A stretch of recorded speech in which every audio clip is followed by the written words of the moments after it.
Voici la capsule sur les guillemets.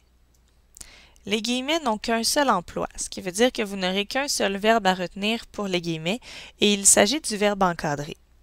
Cependant, on peut encadrer plusieurs choses. Voyons voir quelles sont ces choses grâce aux divers exemples que vous verrez dans cette présentation. On commence par un premier exemple.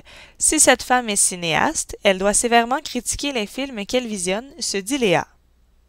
Dans cet exemple, on a encadré de guillemets les paroles de Léa. Autrement dit, on encadre des paroles rapportées. On peut aussi dire qu'on encadre une citation.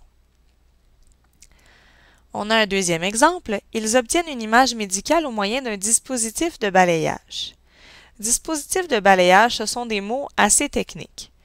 Ce qui veut dire qu'on encadre un mot technique, avec des guillemets. Cependant, ces mots techniques-là doivent être dans un texte qui n'est pas lui-même un texte technique. On a un prochain exemple. Le chapitre 30 constitue en quelque sorte la mort d'Edmond Dantès. Lorsque vous allez commencer à lire le Comte de Monte Cristo, au chapitre 30, vous remarquerez qu'Edmond Dantès n'est pas réellement mort. Alors ici, le mot « mort » n'est pas utilisé dans son premier sens. On encadre donc un mot qui n'est pas utilisé dans son premier sens. On a un troisième exemple dans cette diapositive-là. Elle nappait son pain de dulce de leche tous les matins. Dulce de leche, ce n'est pas du français. Donc, on encadre un mot d'une langue étrangère, que ce soit de l'anglais, de l'espagnol, de l'italien, peu importe.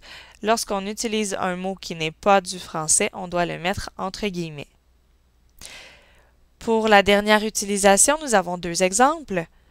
Dans le journal La Presse, on faisait état de l'augmentation des cas de gastro-entérite à Montréal. Et le roman L'écume des jours de l'auteur français Boris Vian met en scène une héroïne prénommée Chloé. Dans le premier exemple, La Presse, c'est le titre du journal, et dans le deuxième exemple, L'écume des jours, c'est le titre du roman.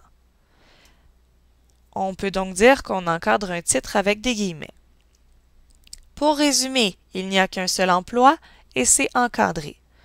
On se souvient qu'on peut encadrer plusieurs choses, une citation, un mot technique, un mot qui n'est pas utilisé dans son premier sens, un mot d'une langue étrangère et un titre.